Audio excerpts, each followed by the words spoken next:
الخلق كلهم محمد سيد الكونين والثقلين والفريقين من عرب ومن عجم هو الحبيب الذي ترجى شفاعته. السلام علیکم ورحمۃ اللہ وبرکاتہ. وعلیکم السلام ورحمۃ اللہ وبرکاتہ. الحمدللہ رب العالمین والصلاة والسلام علی رسولہ الکریم وعلی آلہ وصحبہ اجمعین ومن تبعہ بإحسان الی یوم الدین. اما بعد. محترم بھائیوں اور بہنوں، حدیث کی اس مشہور کتاب کا بلوغ المرام کا ہم تفصیل کے ساتھ اور ترتیب سے مطالعہ کر رہے ہیں. نماز با جماعت، اس کی اہمیت کا تذکرہ ہم کر رہے تھے اور اس کے آداب کا بھی کچھ ذکر کیا گیا. ایک مسئلہ جو یہ ہے کہ اگر آدمی کبھی اپنے گھر میں نماز پڑھ لیا ہو اور اس کے بعد وہ مسجد جائے جہاں جماعت ہو رہی ہو تو جماعت میں شامل ہونا اس کے لیے بہتر ہے، اس لیے کہ جماعت میں شامل ہوئے بغیر وہ مسجد میں بیٹھا رہے گا، ایک تو لوگوں کو کنفیوز کرے گا، غلط فہمی پیدا ہوگی، کیوں نہیں یہ جماعت میں شامل ہوا، تو اس میں مختلف قسم کی باتیں ہوں گی، اور دوسرے یہ خلاف ادب ہے. اس کا صحیح طریقہ یہ کہ آپ جماعت میں شامل ہو جائیں، ایک نماز آپ کے لیے فرض بن جائے گی اور دوسری نماز آپ کے حق میں نفل بن جائے گی، تو آپ کو ثواب ہوگا، اس کا آپ کو کوئی نقصان نہیں ہوگا. اور دوسری ایک چیز جو ذہن میں رکھنے کی ہے کہ جب ہم نماز پڑھیں جماعت کے ساتھ امام کو فالو کریں، امام سے آگے بڑھنے کی کوشش نہ کریں. امام سے آگے بڑھنا یہ سخت گناہ کی چیز ہے. بعض لوگ اس کا اہتمام نہیں کرتے، امام سے پہلے اور آگے جانا چاہتے ہیں. ایسے درست نہیں ہے. امام کے پیچھے ہمیشہ رہنا چاہیے، آگے نہ بڑھیں. جیسے فرمایا گیا انما جعل الامام لیتم بہ، امام کا مقصد ہی یہ ہے کہ اس کی آپ پیروی کرو. کیسے پیروی کریں گے؟ فَإِذَا كَبَّرَ فَكَبِّرُوا، وہ جب تکبیر کہے تو آپ تکبیر کہیے، اور وَلَا تُكَبِّرُوا حَتَّى يُكَبِّرُ، اس کے تکبیر کہنے سے پہلے آپ کو کہنے کی اجازت نہیں ہے کہ آپ پہلے اللہ اکبر کہہ دیں، یہ غلط طریقہ ہوگا. پہلے اس کو بولنے دیجئے، پھر اس کے بعد میں آپ کریں گے. وَإِذَا رَكَعَ فَارْكَعُوا، جب وہ رکوع میں جائے تو آپ رکوع کریں گے.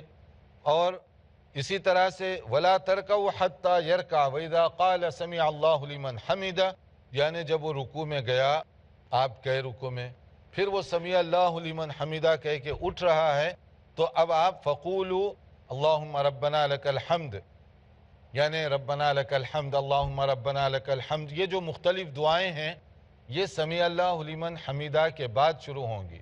ولا تسجدوا حتی یسجد، اس وقت تک پھر سجدے میں نہ جاؤ کہ جب تک امام نہ جائے. یہ نہ ہو کہ رکوع میں چلے گئے اور آپ جلدی سجدے میں جا رہے ہیں. نہیں، ہر چیز میں آپ کوشش کیجئے کہ پیچھے رہیں، کہ امام جو بھی کام کرے گا اس کے آپ پیچھے پیچھے رہیں گے. اگر آپ امام سے آگے بڑھیں گے تو آپ کی نماز ساری کی ساری کیا ہوگی؟ باطل ہو جائے گی. امام کو آپ فالو کر رہے ہیں، اگر آپ امام سے پہلے کوئی کام کریں گے تو اس کے لیے بہت سخت وعید حدیث کے اندر بتائی گئی. نبی کریم صلی اللہ علیہ وسلم نے ایسے لوگوں کو بہت سخت ناپسند فرمایا جو امام سے پہلے کوئی کام کریں. تو یہ ڈسپلین ہے، یہ نظم و نسق ہے. ہمیں 5 مرتبہ گویا کہ اس کی ٹریننگ دی جا رہی ہے کہ آپ کس طریقے سے نماز پڑھیں گے اور کس طریقے سے امام کو فالو کریں گے. اور امام کو جس طریقے سے آپ فالو کر رہے تھے جس کا اس میں ذکر کیا گیا، اب اس کے بعد دیکھیے کہ امامت کے لیے جو مختلف چیزیں بتائی گئی ہیں، امامت کے کچھ اصول، اس کے کچھ آداب، اس کو بھی ہم سامنے رکھیں. مثلا امام آپ کو بنا دیے، اب آپ ایسی لمبی نماز پڑھ رہے ہیں کہ بس لگتا ہے کہ آپ ہیں اور کوئی پیچھے نہیں ہے. یہ بات غلط ہے. امام کی یہ ڈیوٹی ہے کہ وہ مریضوں کا بھی خیال رکھے، کام والوں کا بھی خیال رکھے، اوسط نماز پڑھائے. تاکہ کچھ لوگ ایسے ہوں گے جو بیمار ہیں، لمبی نماز نہیں پڑھ سکتے. کچھ ایسے ہوں گے جن کو ٹرین کیچ کرنا ہے جا کر، وہ لمبی نماز نہیں پڑھ سکتے. تو ان سب کا خیال رکھ کر اوسط، ایوریج درجے کی، اتنی فاسٹ بھی نہیں چاہیے کہ نماز ہوئی کہ نہیں ہوئی ختم کر دیے جلدی جلدی کر کے، وہ غلط ہے. یا اتنی لمبی بھی نہ کیجئے لوگ یہ سوچنے لگیں کہ کب رکوع میں جائیں گے، کب نماز ختم ہوگی. یہ بات بھی غلط ہو جائے گی. درمیانی درجے کی نماز پڑھیے. آپ اکیلے اپنی جب نماز پڑھ رہے ہیں نفل، وہ جتنی چاہے لمبی پڑھیں کیونکہ آپ اکیلے ہیں، اس میں آپ جتنی چاہے پڑھ سکتے ہیں۔ جیسے ایک موقع پر ایسے ہوا کہ ایک مشہور صحابی حضرت معاذ وہ لمبی نماز پڑھے۔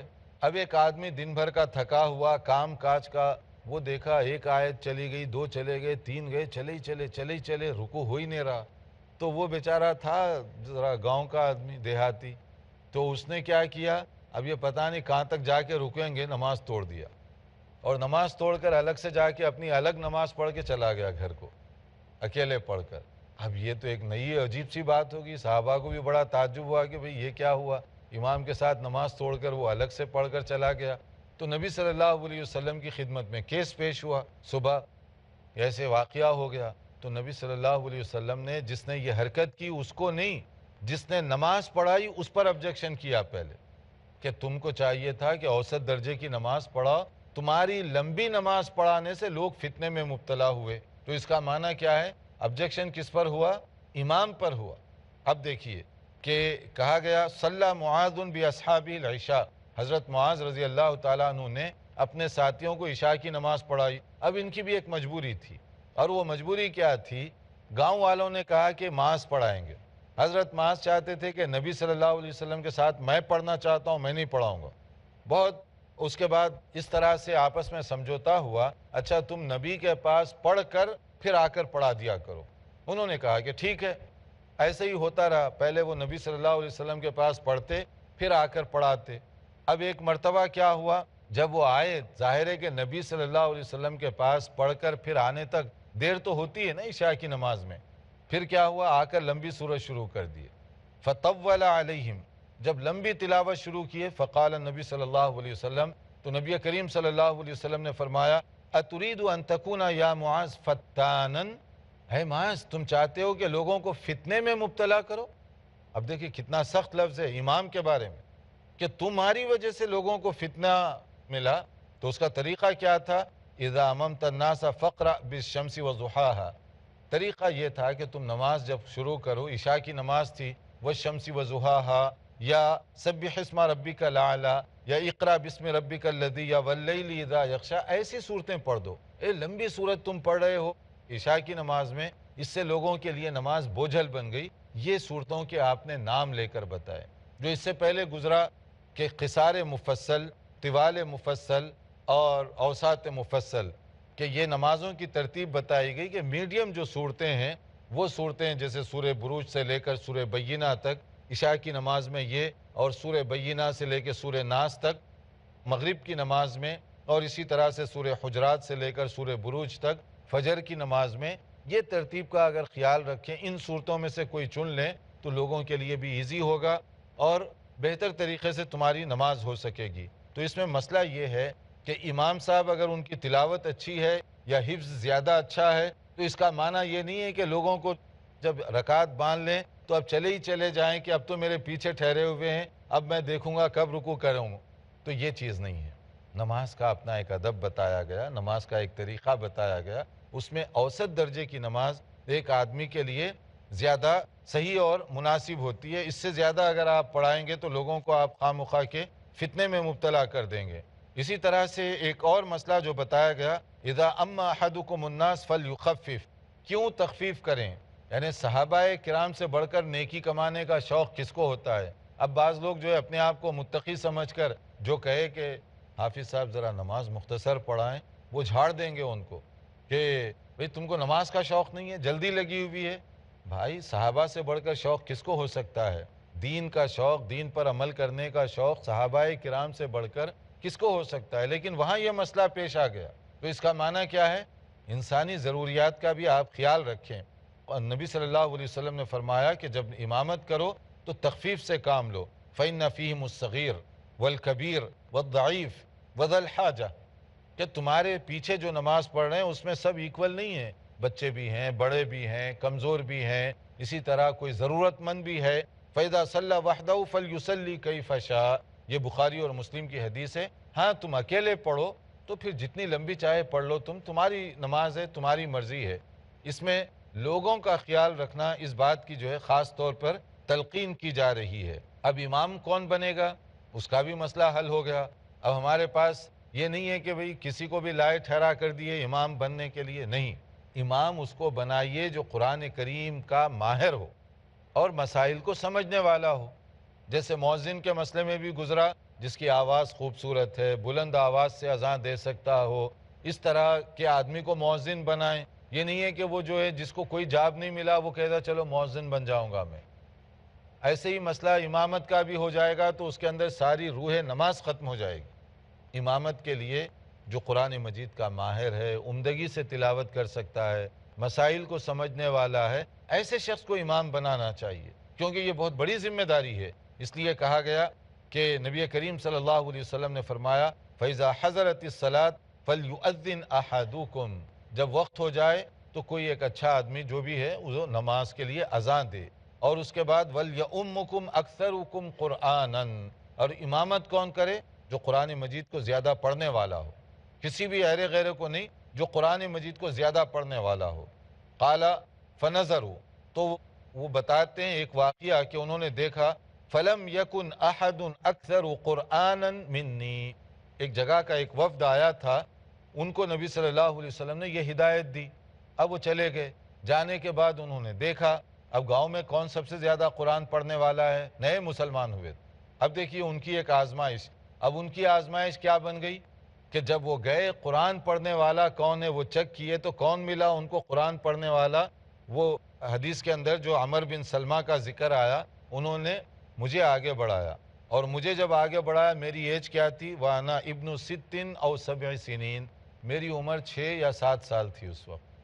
6 یا 7 سال، پورے گاؤں میں سب سے زیادہ قرآن کا حافظ، اور اس کو امام بنا دیا گیا۔ اب یہاں کئی مسائل ہیں کہ اس عمر میں آدمی امام بن سکتا ہے یا نہیں بن سکتا، اس کا طریقہ کیا ہے، اس کے لیے دیکھتے رہیے پروگرام، انشاءاللہ ایک مختصر وقفے کے بعد دوبارہ حاضر ہوں گے۔ محمد الصين والثقلين. ناظرین، وقفے سے پہلے ہم بتا رہے تھے کہ امامت ایک بہت بڑی ذمہ داری ہے۔ امام اس آدمی کو ہونا چاہیے جو قرآن مجید کا ماہر ہو، عمدگی سے تلاوت بھی کرے، قرآن مجید کو سمجھنے والا بھی ہو، تاکہ لوگوں کے مسائل سے بھی واقف ہو، دینی طور پر ان کی بہتر رہنمائی بھی کر سکے۔ اس طرح کے آدمی کا انتخاب کیجیے۔ امام میں عمر کا مسئلہ نہیں ہے، قابلیت کا مسئلہ ہے۔ جیسے ایک حدیث جس کو مختلف حدیث کی کتابوں میں جیسے صحیح بخاری وغیرہ میں بھی ذکر کیا گیا، صحیح بخاری کی حدیث ہے کہ حضرت عمر بن سلمہ رضی اللہ تعالیٰ عنہ، یہ جو ہے نا عمر بن سلیمہ، یہ بہت ہی کم عمر تھے۔ اس وقت مسئلہ یہ ہوا، ان کے گاؤں سے لوگ گئے تھے نبی صلی اللہ علیہ وسلم سے، وہاں پر وہ لوگ مسلمان ہوئے، پھر مسائل دریافت کیے۔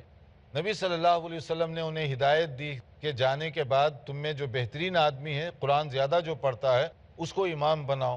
اب یہ گاؤں واپس آ گئے، آنے کے بعد دیکھا کہ کس کو زیادہ یاد ہے، تو حضرت عمر بن سلمہ کو زیادہ یاد تھا۔ عمر بن سلمہ کا مسئلہ یہ تھا کہ وہ جو ہے عموماً جو لوگ جایا آیا کرتے تھے، شوق جو تھا، تو ان سے قرآن سنتے تھے، پوچھ کر یاد کرتے تھے، تو بچپن میں ان کو بہت سا حصہ یاد ہو گیا اور گاؤں کے بڑے بڑے لوگوں کو یاد نہیں تھا۔ اب امامت کی باری آئی تو اب 6 یا 7 سال ان کی ایج تھی، اب ان کو آگے بڑھایا گیا، وہ امام بن گئے، سب لوگ پیچھے ٹھہرے ہوئے ہیں، بڑے بڑے بابے بزرگ وہ پیچھے ٹھہرے ہوئے ہیں قرآن کی وجہ سے۔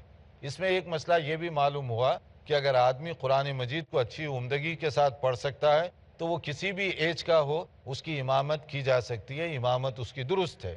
امامت کے سلسلے میں ایج سے زیادہ قابلیت کو دیکھا جائے گا کہ کون دین کو سمجھنے والا ہے، کون شریعت کو سمجھنے والا ہے، اس کو زیادہ اہمیت دی جائے گی۔ یہ نہیں ہے کہ اس کی ایج کتنی ہے۔ اور اس کے علاوہ جو مسئلہ ہے کہ جو دین کو سمجھے، قرآن کو سمجھے، سنت کو سمجھے، عمل کرنے میں زیادہ ہو، وہ سب برابر ہیں، تو عمر کا اس کے بعد دیکھا جائے گا۔ یعنی تلاوت میں 2 آدمی برابر ہیں، حدیث کو بھی 2 آدمی برابر سمجھ رہے ہیں، تب یہ دیکھا جائے گا کہ اس میں سینئر کون ہے، اس کو آگے کر دیں گے۔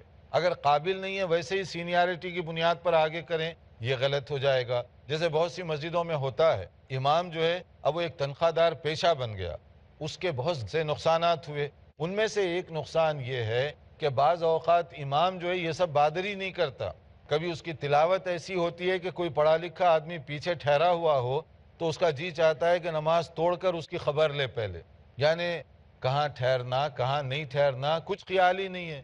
کہیں جملہ جو ہے بالکل آدھا ہو رہا ہے، آپ وہاں پر ٹھہر گئے، عجیب سی بات. اور کہیں پر مفہوم الٹا بھی ہو سکتا ہے, آپ وہاں چلے گئے رکوع میں, یعنی وہاں رکنے کی بھی اجازت نہیں ہے, وہاں آپ رکوع میں جا رہے ہیں, اور کبھی تلاوت وہاں ختم کر رہے ہیں جہاں نہیں کرنا چاہیے. تو اب مولانا کو یہ پتہ ہی نہیں ہے کہ بھئی کہاں رکنا ہے, کیسے پڑھنا ہے, کن کن جگہوں سے کیسے گزرنا ہے, تو پھر وہ امامت کیسے کرے گا. تو بہت زیادہ مساجد میں یہ پریشانیاں بھی ہوتی ہیں, اور خاص طور پر وہ دیکھتے ہیں نا مسجد کمیٹی والے, وہ بھی کیونکہ کمرشل مسئلہ بعض جگہوں پہ جو چل پڑا, وہ بھی دیکھتے ہیں کہ کون تنخواہ زیادہ مانگتا ہے, کس کو سہولتیں کم دینی پڑ رہی ہیں, تو سہولتیں جس کو کم پہ جو راضی ہو جائے, جیسا تیسا ہو, وہ ہے تو ٹھیک نا.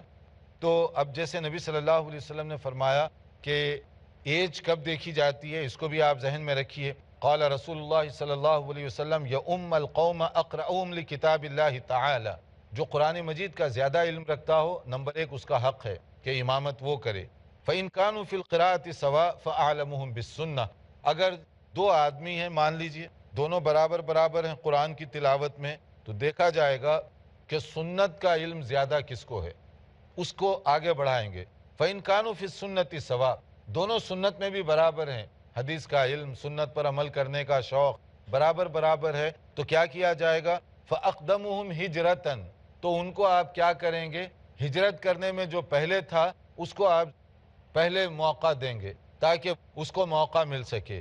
فَإِن كَانُوا فِي الْهِجْرَةِ سَوَاءً فَأَقْدَمُهُمْ سِلْمًا. اس کے ساتھ ایک اور مسئلہ بھی ہے, یہ صحیح مسلم کی حدیث ہے. مسئلہ کیا ہے, وَلَا يَؤُمَّنَّ الرَّجُلُ الرَّجُلَ فِي سُلْطَانِهِ, کوئی کسی کی جگہ پر جا کر اس کی اجازت کے بغیر امامت کے مصلی پہ نہ ٹھہرے.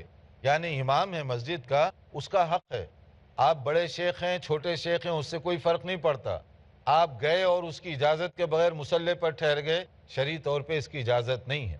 ہاں اگر مسجد کا امام مقرر ہے, وہ آپ کو آگے بڑھاتا ہے, اجازت دیتا ہے, پھر آپ وہاں امامت کر سکتے ہیں. اگر وہ اجازت نہ دے, ویسے ہی آپ جائیں گے اور مصلی پر ٹھہریں گے بغیر اجازت کے, تو شرعی طور پہ یہ غلط بات ہوگی. اس طرح کا نہیں کرنا چاہیے. اس میں بھی خاص طور پر خیال رکھنا چاہیے کہ جو لوگ پڑھے لکھے ہیں, اگر کہیں مسجد میں جائیں اور وہاں پر امام مقرر ہے, تو خود سے مصلی پر نہ ٹھہریں. امام اگر اجازت دیتا ہے پھر ٹھیک ہے, ورنہ وہ امام ہی کو آپ موقع دیں کہ وہ نماز پڑھائے وہاں پر.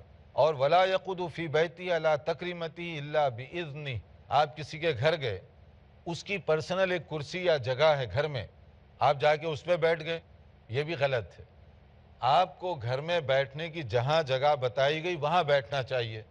اس میں آداب بتائے گئے کہ گھر والے کے پرسنل کاغذات بھی ہو سکتے ہیں, پرسنل چیزیں بھی ہیں. اب آپ اس کی جگہ بیٹھ گئے, اب چیک کر رہے ہیں یہ کاغذ کیا ہے, یہ لیٹر کس کو لکھا, یہ کیا کر رہے ہیں آپ, تو یہ جو ہے خیانت ہے, بدترین عادت ہے, اس کی اجازت نہیں دی. آپ کو اس طرح کرنے کی اجازت نہیں ہے. اسی طرح سے تاک جھاک کر رہے ہیں, گھر میں کیا رکھا ہوا ہے کیا نہیں ہے, کتنے جوڑے کپڑے لٹک رہے ہیں, کیا کر رہے ہیں, یہ سب غلط چیزیں ہیں. اس لیے اگر کسی کے گھر جائیں تو وہ لوگ جہاں آپ کو بٹھائیں وہیں پر بیٹھیں آپ, اور اس کے بعد میں آپ جب بات چیت ہو گئی اس کے بعد واپس چلے جائیے, تاکہ آپ کی ریسپیکٹ بھی رہے, اس کی ریسپیکٹ بھی رہے. بغیر اجازت کے اس طرح کی حرکتیں کرنا یہ بد اخلاقی بھی ہے, ویسے بھی معیوب ہے, شریعت نے اس کو منع کیا ہے. تو یہ چند خاص باتیں ہیں امامت کے بارے میں, اور امامت ہی کے بارے میں اور صف بندی کے بارے میں کچھ اور باتیں آگے بھی آ رہی ہیں انشاءاللہ تعالی. تو اگر آپ کے کوئی سوالات ہیں تو پہلے وہ کر لیجئے. جی آپ کچھ پوچھنا چاہتے ہیں؟ شیخ صف بندی کے تعلق سے سوال ہے کہ صف بندی کی کیفیت کیسی ہونی چاہیے, قدم سے قدم اور کندھے سے کندھے ملانے کے بارے میں جو بتایا جاتا ہے, تو اس کی ذرا وضاحت کیجیے. صف بندی کا انشاءاللہ تعالی اگلے لیکچر میں اس کا تذکرہ ہوگا, کیونکہ وہ اگلا جو ہے وہ صف بندی کے بارے میں ہے. لیکن اس میں صرف اتنا ہے کہ نماز شروع کرنے سے پہلے امام کی یہ ذمہ داری ہے کہ صفوں کی درستگی کو اچھی طرح سے چیک کر لے کہ صفیں صحیح ہو گئیں, درمیانی جگہ بھر گئی ہے اور گیپ وغیرہ نہیں چھوڑا گیا. اس کے بعد اللہ اکبر کہنا چاہیے. یہ مسنون ہے, اس کا آگے انشاءاللہ ذکر ہوگا. شیخ میرا سوال یہ ہے, آج کل جو مسجدوں میں امامت کی جاتی ہے اس کے لیے ان کو جو ہدیہ دیا جاتا ہے, اس کے تعلق سے اگر ان کی نیت اس کی جو ہے تو پیمنٹ ہے, اگر تو اس وقت ہماری جو مصلین ہیں ان کی نماز ہوں گی, یا اسے ہدیے کی حیثیت سے انہیں لینا چاہیے؟ ماشاءاللہ اگر امام کو پیمنٹ کی جاتی ہے تو اس امام کے پیچھے نماز ہماری درست ہوگی یا نہیں ہوگی, بنیادی طور پہ آپ کی نماز ہو جائے گی. صرف یہ ہے کہ امام وہ ہو جو اخلاص کے ساتھ پڑھائے اور اس کے اندر صرف دنیا کمانے کا شوق جذبہ نہیں بلکہ آخرت کا شوق جذبہ زیادہ ہو، پھر یہ زیادہ بہتر شکل ہے اس کی. کیونکہ بعض صورتوں میں آج کل کے جیسے حالات ہیں، امامت کے لیے جو آدمی بھی آگے بڑھے گا اگر تو وہ رضاکارانہ کرائیں سب سے بہت اچھی بات ہے، لیکن بعض صورتوں میں اس کو جو ٹائم دینا پڑ رہا ہے وہ ٹائم کے وہ پیسے لے رہا ہے، کیونکہ اس کے بغیر وہ مثلاً دوسری جگہ کام نہیں کر سکتا. 5 وقت کی یہاں اگر پابندی کرے گا دوسرا صحیح جاب نہیں مل سکتا اس کو، اور دوسرا اگر جاب نہ ملے تو پھر اس کے بیوی بچے گھر بار کے مسائل پیدا ہوں گے. اس لیے بہت سارے علماء نے اس کی اجازت دی ہے، کیونکہ یہ ایک موجودہ دور کی ضرورت ہے. اگر اسلامی حکومت ہو وہ خود اس کا انتظام کریں گے، لوگوں سے مانگنے کی ضرورت نہیں پیش آئے گی.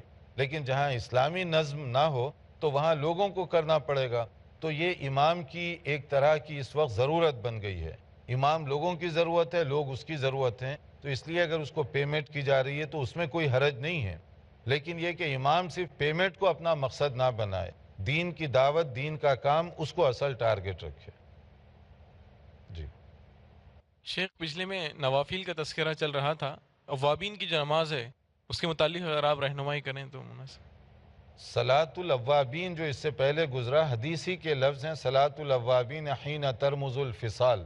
اس کا وقت اس وقت شروع ہوتا ہے جب اونٹنی کے بچوں کے پاؤں گرم ہو سورج کی گرمی کی وجہ سے، اس وقت شروع ہوتا ہے. اور یہ جو ہے نا سورج نکلنے کے کچھ دیر کے بعد ہے، فوری گرم نہیں ہوتے پاؤں، بلکہ سورج کی گرمی میں جب تھوڑی تھوڑی گرمی پیدا ہوتی ہے تو چھوٹے بچوں پر اس کا اثر زیادہ ہوتا ہے، یہ معنی ہے. تو اس وقت وہ نماز کا وقت شروع ہوتا ہے. اس نماز کے بارے میں جیسے میں نے کہا کہ یہ بھی علماء کرام کے درمیان، خاص طور پر محدثین کے درمیان، کہ صلاۃ الضحیٰ اور صلاۃ الاوابین ایک ہی نماز ہے یا دو الگ الگ نمازوں کے نام ہیں. اسی طرح سے اس کی رکعت کتنی ہے، اس بارے میں بھی مختلف خیالات ہیں. ان سب کا خلاصہ یہی ہے کہ سورج نکلنے کے بعد سے زوال آفتاب سے پہلے جو نمازیں پڑھی جاتی ہیں اسی میں اس کو شامل کیا گیا ہے. اور اس کی رکعت 2 رکعت سے لے کر مختلف اس میں جو ہے 12 رکعت تک کی تعداد بتائی گئی. امامت کے بارے میں جو ہے اس میں جیسے اس سے پہلے ہم نے بتایا کہ امامت ایک بہت بڑی ذمہ داری ہے. امام کو چاہیے کہ اس ذمہ داری کو بہتر طریقے سے سمجھے اور اسی طرح سے ادا بھی کرے. اگر وہ اس طرح سے ادا کرے گا تو مساجد کے ذریعے سے بہترین دین کی دعوت کا کام لیا جا سکتا ہے، کمیونٹی کے اتحاد اور اتفاق کا کام لیا جا سکتا ہے، دینی تعلیم کا کام لیا جا سکتا ہے. تو امام کو چاہیے کہ اپنی ذمہ داری کو دینی اور اخلاقی طور پر سمجھے. چونکہ ابھی باتیں بہت ہیں اور ہمارا یہاں وقت پورا ہو رہا ہے، دیکھتے رہیے ہمارا پروگرام، انتظار کیجیے ہمارے آئندہ لیکچر کا.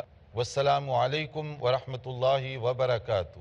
مولاي صل وسلم دائما أبدا على حبيبك خير الخلق كلهم محمد سيد الكونين والثقلين والفريقين من عرب ومن عجم. هو الحبيب الذي ترجى شفاعته، هو الحبيب